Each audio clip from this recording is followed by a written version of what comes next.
Students, I am going to discuss about the calibration of V notch and rectangular notch in this session.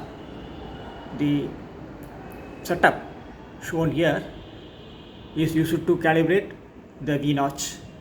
Now this is the V notch shown in this figure.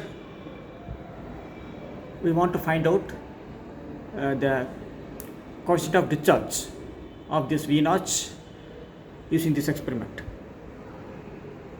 This kind of notches can be used to measure the flow rate of a open channel flow. A pump is used to supply water and the valve is also fitted on the delivery of the pipeline to control the discharge. So this pump supplies water to the open channel, and from the open channel the water reaches the V notch, and through the V notch the water comes out and it is getting collected in the collecting tank.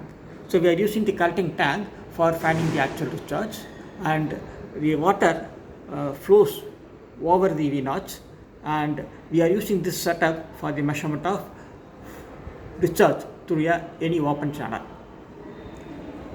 There is a pointer used in this experiment to accurately measure the level of water on the open channel.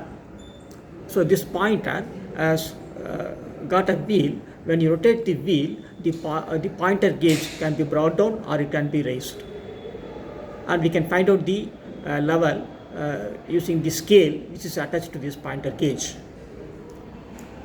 This is the schematic drawing of the setup. So there is a open channel. At the end of the open channel, we have got a triangular notch fitted. When the pump supplies water through the open channel, the water reaches and it is flows through the V notch as shown in this figure. So initially we have to switch on the pump and we have to open the valve.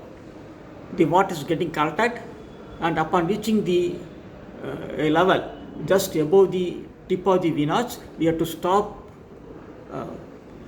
the valve. We have to close the valve. So the water slowly recedes, and the level comes to the bottom of the V notch. So this is the level after which there won't be any further flow of water through this V notch. So this is the still level. So this still level we have to measure using the pointer gauge.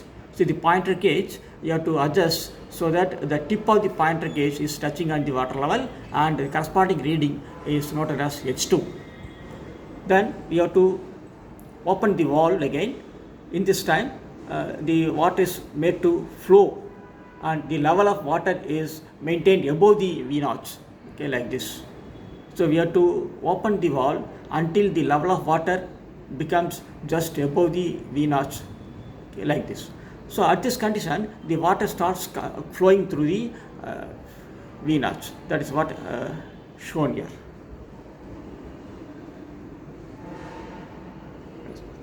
So when the level of water becomes above the tip of the V notch, the water starts flowing through the V notch, and we want to measure the height of water above the tip of the V notch. So that height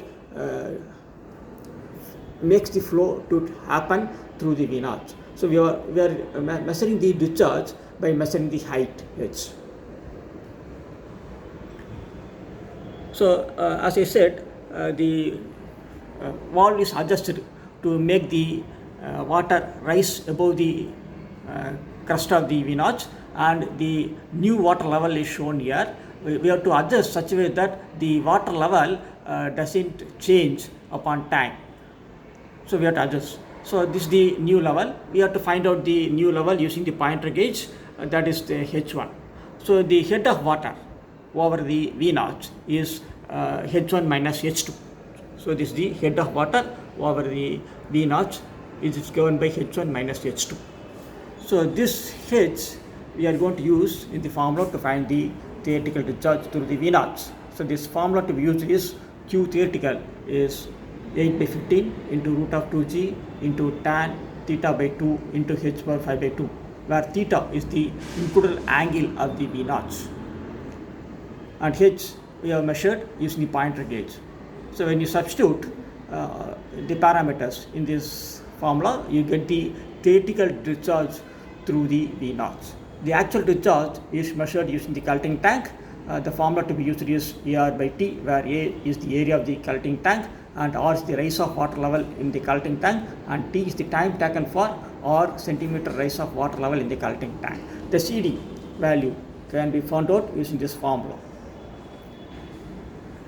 Now we can be able to conduct the experiment by replacing the V naught with a rectangular notch. So this is a rectangular notch. In the same way, we can be able to conduct the experiment. B is the breadth of the rectangular notch. So first we have to find the still level by allowing the water to recede, and this is the level corresponding to still level, that is H2. We can measure using the pointer gauge. Then we have to allow the water to flow through the channel. Then we have to make the water level to be constant at a certain level. Then we have to use the pointer gauge to find the H1. So the head of water is H1 minus H2. We have to use this formula to find the theoretical discharge of water through the rectangular notch. So 2 by 3 into root of 2g into b into h power 3 by 2. So as usual, the actual discharge is measured using the formula R by T, and the CD value is the ratio between actual discharge and theoretical discharge. So once we conduct the experiment for different value of discharge, we can able to adjust the valve to conduct the experiment at different value of H. The water level can be made to be constant at this level or at this level or at this level. So that for different value of H we can conduct the experiment, and corresponding value of CD can be found out, and we can draw a graph between actual discharge and CD value.